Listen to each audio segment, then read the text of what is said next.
Agusta Westland helicopter ஊழல் வழக்கில் பிரிட்டனைச் சேர்ந்த கிறிஸ்டியன் ஜேம்ஸ் மைக்கேலின் ஜாமீன் மேல்முறையீடு மனுவுக்கு பதிலளிக்க சிபிஐக்கு உச்சநீதிமன்றம் உத்தரவிட்டுள்ளது.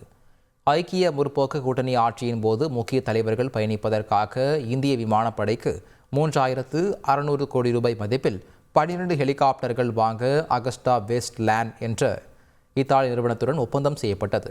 இதில் 423 கோடி ரூபாய் அளவிற்கு ஊழல் நடைபெற்றதாக புகார் எழுந்ததை அடுத்து 2014 ஒப்பந்தம் ரத்து செய்யப்பட்டது. இந்த வழக்கில் தொடர்புடைய ஹெலிகாப்டர் பேரத்திற்கு இடைத்தரகராக செயல்பட்ட இங்கிலாந்தைச் சேர்ந்த கிறிஸ்டியன் ஜேம்ஸ் மைக்கேலை சிபிஐ 2018 கைது செய்து சிறையில் அடைத்தது. இந்த வழக்கில் ஜாமீன் கோரி கிறிஸ்டியன் ஜேம்ஸ் மைக்கேல் தாக்கல் செய்த மேல்முறையீடு மனுவை உச்சநீதிமன்ற நீதிபதிகள் விக்ரம் நாத், பி வார்லே அடங்கிய அமர்வு விசாரித்தது. மனுவுக்கு பதிலளிக்க சிபிஐக்கு உத்தரவிட்டுள்ளது. கோவை வனப்பகுதியில் நடக்கும் வன்கொலை தொடர்பான விசாரணை சரியான திசையில் பயணிக்கவில்லை என்று சென்னை உயர்நீதிமன்றம் அதிருப்தி தெரிவித்துள்ளது. இந்த வழக்கு நீதிபதிகள் சதீஷ்குமார், பரத சக்கரவர்த்தி அமர்வில் வெள்ளிக்கிழமை அன்று மீண்டும் விசாரணைக்கு வந்தது. அப்போது ஏற்கனவே பிறப்பிக்கப்பட்ட உத்தரவின்படி கனிம வளத்துறை ஆணையர், மாவட்ட வன அதிகாரி, கோவை டிஎஸ்பி ஆகியோர் நேரில் ஆஜராகினர். அப்போது இந்த விவகாரத்தில் யாரையும் பாதுகாக்க முயற்சிக்கவில்லை என தமிழக அரசு தரப்பில் வாதிட்டது.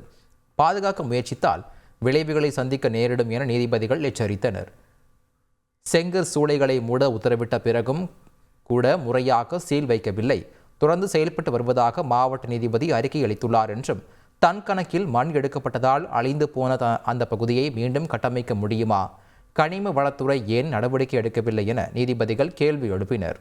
இந்த வழக்கின் விசாரணை சரியான திசையில் செல்லவில்லை எனவும், அந்த பகுதியில் ட்ரோன் மூலம் ஆய்வு செய்து வீடியோவை சமர்ப்பிக்க உத்தரவிட்ட நீதிபதிகள் அரசு அறிக்கையை தாக்கல் செய்ய வரும் 11ஆம் தேதி வரை அவகாசம் வழங்கி உத்தரவிட்டனர்.